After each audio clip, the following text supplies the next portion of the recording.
তো স্টুডেন্ট, আজকে আমি তোমাদের এই ভিডিওতে আলোচনা করব ক্লাস 8 এ যে 16 নম্বর পাতা আছে সেই 16 নম্বর পাতাতে দেখবে উপরে লেখা আছে আর্কিমিডিসের সূত্র বা আমরা আর্কিমিডিসের নীতিও বলতে পারি। আগের ভিডিওতে আমরা আলোচনা করেছিলাম প্লবতা, তরলের ঘনত্ব, তরলের চাপ। যদি না দেখে থাকো তোমরা ডেসক্রিপশন বক্সে লিংক দেওয়া থাকবে বা আগের ভিডিও তোমরা দেখে নিতে পারো। আজকে আমরা এই ভিডিওতে মেইনলি যে দুটো জিনিস আলোচনা করব, আর্কিমিডিসের নীতি আর তার সঙ্গে মেইনলি যেটা থাকছে সেটা হচ্ছে ভাষণ ও নির্বাচনের শর্ত। এই টপিকগুলো সম্পর্কে আজকে আমরা এই ভিডিওতে আলোচনা করব। ঠিক আছে, তো চলো শুরু করা যাক। আচ্ছা, প্রথমেই দেখো আমি বোর্ডে একটু লিখে নিয়েছি যেটা হচ্ছে আর্কিমিডিসের সূত্র বা নীতি, যেটা তোমরা বইও পাবে। দেখো কি বলছে, বলছে একটা বস্তুকে কোন তরলে ডোবালে, একটা বস্তুকে কি করা হয়েছে, কোন তরলে ডোবানো হয়েছে। তাহলে ধরো এরকম টাইপের একটা কি হয়েছে, পাত্র নেওয়া হয়েছে। এই পাত্রতে আমরা কি করছি, একটা বস্তুকে ডোবাবো। তাহলে বস্তুতে ধরো বস্তুটাকে এরকম তরল আছে, এরকম লেয়ার আছে, ধরো এত দূর পর্যন্ত তরল আছে। ঠিক আছে, একটা জায়গা চিহ্নিত করলাম, এত দূর পর্যন্ত কি আছে, তরল আছে। বাইরে থেকে আমরা কি করছি, একটা বস্তু নিচ্ছি, সেই বস্তুটাকে হচ্ছে এই তরলের মধ্যে প্রবেশ করালাম, দিয়ে দেখা যাচ্ছে এই জায়গাটায় ডোবাচ্ছি। ঠিক আছে, কি বলছে, একটা বস্তুকে কোন তরলে ডোবালে ওই বস্তুটি কিছুটা তরলকে তার জায়গা থেকে সরিয়ে দিবে। আচ্ছা দেখো তো, প্রথম অবস্থায় যখন বস্তুটা হচ্ছে বাইরে ছিল, অর্থাৎ পাত্রের বাইরে ছিল, তখন এই জায়গাটা কি ছিল, এতদূর পর্যন্ত একটা লেয়ার ছিল।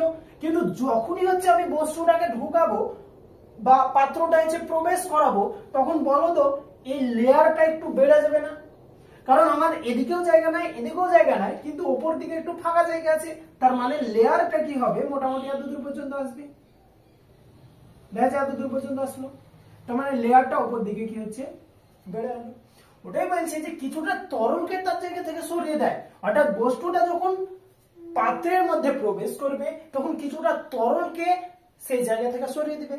তরলকে যদি না সরাতে পারে তাহলে তো ওই জায়গাটা দখল করতে পারবে না, তাই না? তারপরে দেখো কি বলছে, ও নিজে সেই জায়গা দখল করে। তাহলে প্রথম থেকে যদি আমরা দেখি কি বলতে চাইছে, যে একটা পাত্র ছিল, সেই পাত্রে তরল আছে, অর্থাৎ জল থাকতে পারে, ধরো জল ধরলাম। তাহলে সেই পাত্রে একটা কি হচ্ছে, আমরা বস্তুকে হচ্ছে ডোবাচ্ছি। যখন বস্তুটাকে ডোবানো হচ্ছে তখন ওই বস্তুটা কি করছে, তরলকে হচ্ছে তার জায়গা থেকে হচ্ছে সরিয়ে দিচ্ছে। ঠিক আছে, আচ্ছা তরলকে যখন তার জায়গা থেকে সরিয়ে দিবে তখন কি করবে, বস্তুটা নিজে দখল, সেই জায়গা দখল করছে, নিজে সেই জায়গাটা হচ্ছে অবস্থান করবে। আচ্ছা তারপরে দেখো কি বলছে, বস্তুটাকে জায়গা দিতে গিয়ে, তাহলে এই যে বস্তুটা এই জায়গাটায় প্রবেশ করালাম বা এই বস্তুটা হচ্ছে এই জায়গাটায় প্রবেশ করলো, তখন কি হবে, কিছুটা তরল হচ্ছে সেই জায়গা থেকে সরে যাবে।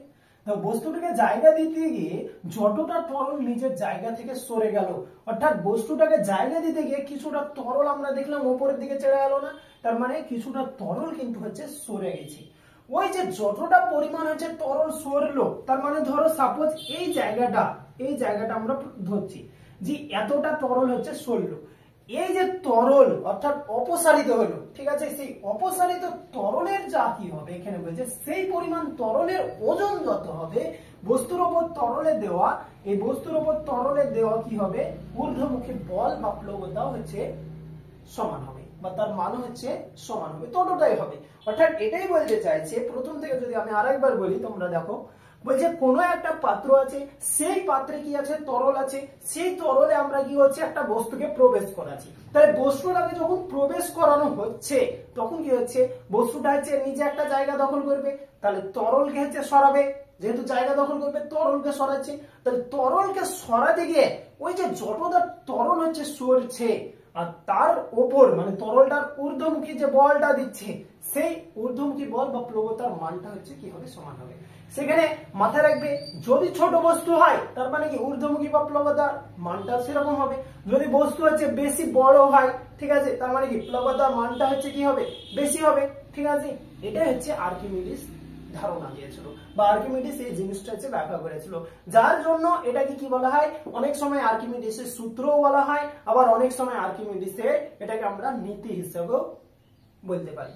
ঠিক আছে, আচ্ছা, আগের ভিডিওতে আমরা তরলের চাপ আলোচনা করেছিলাম, কিন্তু একটা জিনিস বলা হয়নি, সেটা আমি এই ভিডিওতে তোমাদের বলে দেব, খুবই ইম্পর্টেন্ট 1.5 বা 2 মার্কের জন্য। সেটা হচ্ছে প্রশ্নটা এরকম টাইপের আছে যে তরলের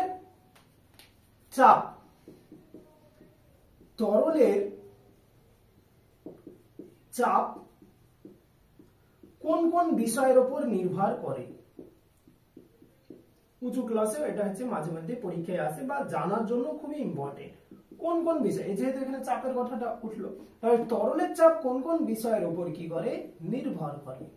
1.5 বা 2 মার্কের জন্য, অনেক সময় 1 মার্কেরও আসতে পারে, নির্ভর করে। আচ্ছা, এটা জানার আগে একটা জিনিস মাথায় রাখবে, সেটা হচ্ছে এটাকে বলা হয় রো, ঠিক আছে, অনেকটা পি এর মতো দেখতে, রো বলা হয়। এই rho is equal to H into D into G, এটা খুব ইম্পর্টেন্ট মাথায় রাখবে যে রো ইজ ইকুয়াল টু কি হলো, rho is equal to H into D into G. এখানে রো বলতে কি, এখানে রো বলতে মাথায় রাখবে যে এখানে রো মানে হচ্ছে তরলের চাপ, ঠিক আছে। তাহলে তরলের চাপ ইজ ইকুয়াল টু কি হচ্ছে, এখানে হচ্ছে এইচ, এইচ বলতে এখানে হাইটের কথা বলানো হচ্ছে বা বোঝানো হয়েছে, ঠিক আছে। তার মানে কতটা হচ্ছে তরলের চাপটা কতটা হাইটে থাকছে, সেই হাইটটার কথা বোঝানো হচ্ছে। ডি, ডি মানে এখানে হচ্ছে ডেনসিটি, আমরা জানি, তার মানে ডি বলতে এখানে ঘনত্বর কথা বোঝানো হচ্ছে। তাহলে তরলের চাপ প্রশ্নটা হচ্ছে কোন কোন বিষয়ের উপর নির্ভর করে, তাই না? তাহলে আমরা প্রথমেই বলতে পারি যে তরলের গভীরতার উপর নির্ভর করে। আচ্ছা, তারপরে ডি আছে, তার মানে আমরা কি বলতে পারি যে তরলের ঘনত্বের উপর নির্ভর করে। আর কি আছে, জি আছে। এখানে জি বলতে দেখো যে একটা বস্তু, আমরা এটা তো জানি যে প্রত্যেকটা বস্তুকে একটা বল দ্বারা টানছে, ঠিক আছে, যেটা আমরা এখানে জি বলতে এখানে অভিকর্ষ ত্বরণ বলতে পারি। তাই তরলের চাপ 3টে বিষয়ের উপর নির্ভর করে। কি কি? এক হচ্ছে মাথায় রাখবে গভীরতা, 2 হচ্ছে ঘনত্ব, আর 3 হচ্ছে অভিকর্ষ ত্বরণ।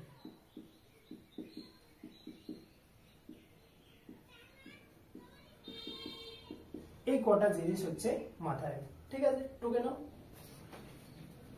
আচ্ছা, এরপরে দেখো যেটা আছে বস্তুর ভাষণ ও নির্মার্জনের শর্ত, খুবই ইম্পর্টেন্ট, এটাও পরীক্ষাতে আসে, ঠিক আছে, 1.5 মার্ক বা 2 মার্কের জন্য অনেক সময় দেখবে পরীক্ষাতে আসে, আর জানাটাও দরকার, উঁচু ক্লাসেও কাজে লাগবে। কি বলছে, বস্তুর ভাষণ ও নির্মার্জনের শর্ত। মাথায় রাখবে বস্তুর ভাষণ ও নির্মার্জনের 3টা শর্ত আছে, ঠিক আছে। আমরা 3টা শর্তই আলোচনা করব, কিন্তু এই প্রশ্নটাই যদি 1 মার্কের আসে তাহলে কিভাবে বলবো, আর যদি একটু বড় প্রশ্ন আসে তাহলে আমরা কিভাবে বলবো, দুটো সম্পর্কে আমরা এই ভিডিওতে আলোচনা করব। দেখো, এটা আলোচনা করার আগে আমরা কিছু টার্ম এখানে দেখো লেখা আছে, আমি পয়েন্ট আকারে লিখেছি কিছু টার্ম, এই টার্ম গুলো সম্পর্কে আগে আমাদের চিনতে হবে, জানতে হবে, ঠিক আছে। দেখো, প্রথমত আমাদের যে টার্মটা জানতে হবে সেটা হচ্ছে W1। আচ্ছা, W1 মানে এখানে মাথায় রাখবে যে আমরা প্লগদা বা আর্কিমিডিসের নীতিতে আমরা বস্তু কথাটা ইউজ করেছিলাম। তো এখানে W1 মানে মাথায় রাখবে যে বস্তুর ওজন, অর্থাৎ ওই যে বাইরে থেকে আমরা কোনো বস্তুকে তরলে ডোবাতে যাচ্ছি সেই বস্তুটার কি ওজন। এরপরে যেটা থাকছে W2, W2 মানে কি তাহলে, আচ্ছা, বস্তুকে যখন আমি তরলে ডোবাচ্ছি তখন কিছুটা তরল হচ্ছে সেই জায়গা থেকে সরে যাচ্ছে, তাই এখানে যেহেতু সরে যাচ্ছে তার জন্য আমরা কি বলবো, এটাকে অপসারিত তরলের ওজন, অনেক সময় প্লবতার ওজন বলা যায়। আচ্ছা, তারপরে যেটা থাকছে সেটা হচ্ছে ρ1। আচ্ছা, রো, রো অর্থাৎ এখানে মাথায় রাখবে যে এখানে ঘনত্ব কথাটা আসবে, ঠিক আছে। তাহলে এখানে কার ঘনত্ব হবে, 1 দ্বারা ইন্ডিকেট করেছি W কে, এখানে 1 দ্বারা ইন্ডিকেট করছি রো কে, তার মানে এটা হবে বস্তুর ঘনত্ব।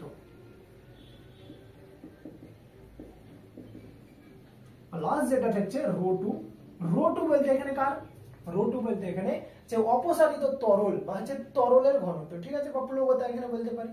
তার মানে অপসারিত তরলের আমরা কি বলবো, অপসারিত তরলের ঘনত্ব। এই 4টে টার্ম হচ্ছে আমাদের জানতে হবে। আচ্ছা, এবার দেখো প্রশ্নটা কি, যে ভাষণ ও নিমজ্জনের শর্ত, ঠিক আছে, বা যদি এরকম বলে যে ভাষার শর্ত, এটা 1 মার্কের জন্য বলতে পারি, বা এরকমও বলতে পারি যে নিমজ্জনের শর্ত। দেখো যদি ডাইরেক্ট 1 মার্কের প্রশ্ন বলে যে বস্তুর ভাসন ও নিমজ্জনের শর্তগুলো লিখো, তাহলে আমরা কি বলবো, প্রথমেই যেটা থাকছে W1 গ্রেটার দ্যান W2, অর্থাৎ W1 টা হচ্ছে বড় হবে কার তুলনায়, W2 এর তুলনায়, বা ρ1 গ্রেটার দ্যান হচ্ছে ρ2। ঠিক আছে, আমরা W1 দ্বারা ইন্ডিকেট করতে পারি, বা ρ1 বা W2 বা হচ্ছে ρ2 দ্বারা ইন্ডিকেট করতে পারি। কি বলছে দেখো, যদি W1 গ্রেটার দ্যান W2 হয়, অর্থাৎ W1 টা যদি W2 এর থেকে বেশি হয়, অর্থাৎ বস্তুর ওজনটা যদি অপসারিত তরলের ওজনের থেকে বেশি হয়, তাহলে কি হবে, বস্তুটা হচ্ছে তরলে ডুবে যাবে। অর্থাৎ ধরো এরকম টাইপের একটা পাত্র আছে, এই পাত্রে ধরো তরল আছে অর্থাৎ জল আছে, সেখানে আমরা একটা বস্তুকে হচ্ছে ডোবাচ্ছি, আর এই বস্তুটা হবে কি একটা ভারী বস্তু। সেই ভারী বস্তুটাকে যখন আমি ডোবাচ্ছি,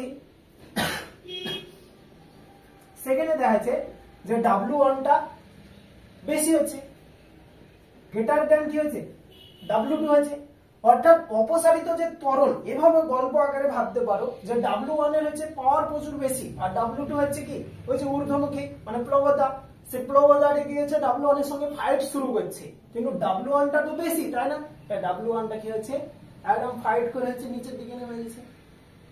ঠিক এরকম ভাবেও তোমরা মাথায় রাখতে পারো যে W1 টা তার জন্য বেশি হবে W2 এর তুলনায়। আর যেহেতু বস্তুর ওজন যদি অপসারিত তরলের ওজনের থেকে বেশি হয়ে যায়, তাহলে অবশ্যই সেটা নিচের দিকে চলে যাবে, মানে এটা ডুবে যাবে। ঠিক আছে, এভাবেও যদি প্রশ্নটা বলে যে বস্তুর নিমজ্জনের শর্তটি লিখো, তখন আমরা কি বলবো যে W1 গ্রেটার দ্যান হচ্ছে W2। আচ্ছা, এরপর 2 নাম্বার যেটা শর্ত আছে, দেখো কি বলছে, W1 ইজিক্যাল টু W2 বা ρ1 ইজিক্যাল টু হচ্ছে ρ2। অর্থাৎ কি বলছে যে বস্তুর ওজন যখন হচ্ছে অপসারিত তরলের ওজনের হচ্ছে সমান হবে, ইকুয়াল হবে, অর্থাৎ বস্তুর ওজন আর অপসারিত তরলের ওজনটা যদি সমান হয়, বা হচ্ছে বস্তুর ঘনত্ব আর অপসারিত তরলের ঘনত্বটা যদি সমান হয়, তাহলে কি হবে, তখন মাথায় রাখবে যে বস্তুটা কি হবে, সম্পূর্ণ নিমজ্জিত অবস্থায় ভাসবে। অর্থাৎ এরকম টাইপের যদি আমরা একটা পাত্র নিই, সেই পাত্রে দেখা যাচ্ছে জল আছে, সেখানে বস্তুটাকে যখন আমরা ডোবাবো, তখন বস্তুটা হচ্ছে ডুববে না, মিডিল বরাবর থাকবে, মিডিল লেয়ারে, ওটা সম্পূর্ণ নিমজ্জিত অবস্থায়, মানে নিচের দিকেও থাকবে না কিন্তু কি নামবে, ঠিক আছে, কিন্তু মিডিল বরাবর থাকবে, নিমজ্জিত অবস্থায় ভাসবে। এটা প্র্যাকটিক্যাল তোমরা করতে পারো, অনেক সময় কোন রাবার টাইপের যদি জিনিস নিতে পারো, রাবার টাইপের জিনিস নিয়ে তুমি এই পরীক্ষাটা করতে পারো, দেখো মিডিল বরাবর হচ্ছে ভাসবে। ঠিক আছে, আচ্ছা, এভাবে যদি প্রশ্নটা দেয় যে বস্তুর ভাসনের শর্তটি লিখো, 1 মার্কের হয়তো বললো যে বস্তুর ভাসনের শর্তটা লিখো, তখন আমরা বলবো W1 ইজিক্যাল টু W2 বা ρ1 ইজিক্যাল টু ρ2। আর 4টা টার্ম তোমরা মাথায় রাখবে, এইটুকুখান যদি বলতে পারো, তারপর একটু ব্যাখ্যাও করে দেবে যে W1 ইজিক্যাল টু W2 বললাম, এবার এটা একটু ব্যাখ্যা করে দিচ্ছ, অর্থাৎ বস্তুর ওজন অপসারিত তরলের ওজনের কি হবে, সমান হবে, বা বস্তুর ঘনত্ব অপসারিত তরলের ঘনত্বের সমান হবে, তাই বস্তুটি কি হবে, সম্পূর্ণ নিমজ্জিত অবস্থায় ভাসবে। ঠিক আছে, আচ্ছা, এবার 3 নম্বর যে শর্তটা আছে, দেখো কি বলছে, বলছে W1 লেস দ্যান হচ্ছে W2 বা ρ1 লেস দ্যান ρ2 হবে। অর্থাৎ যদি বস্তুর ওজনটা হচ্ছে কম হয় আর অপসারিত তরলের ওজন বা অপসারিত তরলের ঘনত্ব যদি বেশি হয়, তাহলে বস্তুটা কি হবে, আংশিক নিমজ্জিত অবস্থায় ভাসবে। অর্থাৎ এরকম টাইপের বলতে চাইছে, ধরো এরকম টাইপের আমরা পাত্র নিলাম, সেই পাত্রে জল আছে বা তরল টাইপের কিছু আছে, সেখানে হচ্ছে আমরা কিছু একটা বস্তুকে ডোবানোর চেষ্টা করছি, কিন্তু সেটা ডুববে না, সেটা হচ্ছে আংশিক নিমজ্জিত, মানে উপরের দিকেই থাকবে, আর একটু হচ্ছে কি থাকবে জলে, মানে একটু নিচের দিকে থাকবে। এটা তোমরা হচ্ছে কোনো থার্মোকল টাইপের জিনিস নিয়ে পরীক্ষাটা করতে পারো, তাহলে দেখবে ভালোভাবে বুঝতে পারবে যে উপরের দিকে ও কি করবে, ও হচ্ছে ভাসছে কিন্তু আংশিক, মানে একটু বোঝাতে চাইছি।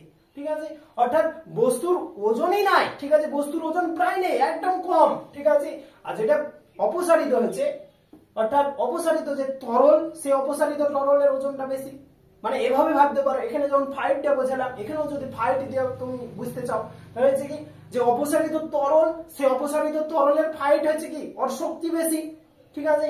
আর যেটা বস্তুর ওজন, সে বস্তুটা দেখে ভয় করছে প্রথমে, তাই ওপর দিকে ও থাকছে, মানে ভয়ের নিচের দিকে যাচ্ছে না, এরকম টাইপের ব্যাপার এসছে একটা, ঠিক আছে। মজার ছলে এভাবে ভৌত বিজ্ঞানকে হচ্ছে তোমাদেরকে পড়তে হবে, তবে দেখবে ভালো লাগে। মানে আমরা এটা বলতেই পারি যে W1 লেস দ্যান W2, মানে এটা বোঝাতে চাইছে যে বস্তুর ওজনটা হচ্ছে কম হচ্ছে, কার তুলনায়? অপসারিত তরলের ওজনের তুলনায়।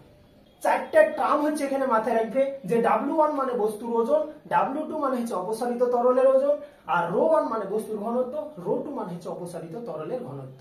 এবার যদি বলে 1 মার্কের হয়তো তোমাকে বলেছে বস্তুর ভাষণ ও নিমজ্জনের শর্তগুলো লিখো, তখন আমাদের পুরো এরকম ভাবে ব্যাখ্যা করার দরকার নাই, আমরা জাস্ট 1 নাম্বার দিব, উপরে হেডিং দিয়ে 1 নাম্বার দিয়ে লিখবো W1 গ্রেটার দ্যান W2 বলতেই পারি, বা তোমার যদি মনে হয় যে ρ1 গ্রেটার দ্যান ρ2 লিখবা, লিখতে পারো। তারপর W1 ইকুয়াল টু W2 বা ρ1 ইকুয়াল টু ρ2, আর W1 লেস দ্যান W2 বা ρ1 লেস দ্যান রো2, এটা হচ্ছে 1 মার্কের জন্য। এবার যখন 2 মার্কের বলবি বা একটু বড় মার্ক, ভৌতবিজ্ঞানে হাইস্ট সেরকম মার্ক হয় না, যদি হয় তাহলে 3 মার্কের হয়, ঠিক আছে। 3 মার্কের ভৌতবিজ্ঞানে হাইস্ট যদি প্রশ্নটা থাকে তাহলে একটু কিন্তু তোমাকে ব্যাখ্যা করে লিখতে হবে, ঠিক আছে। আর পারলে ছবিটা যদি দিতে পারো, যে ছবির মাধ্যমে দুটো মানে কালি ইউজ করবা, তাহলে বেশি বেটার হবে, ঠিক আছে। তাহলে এই ছিল আজকের ভিডিওতে আলোচনা, তো দেখা হচ্ছে আবার নেক্সট ভিডিওতে, ততক্ষণের জন্য সকলকে গুড বাই, টাটা।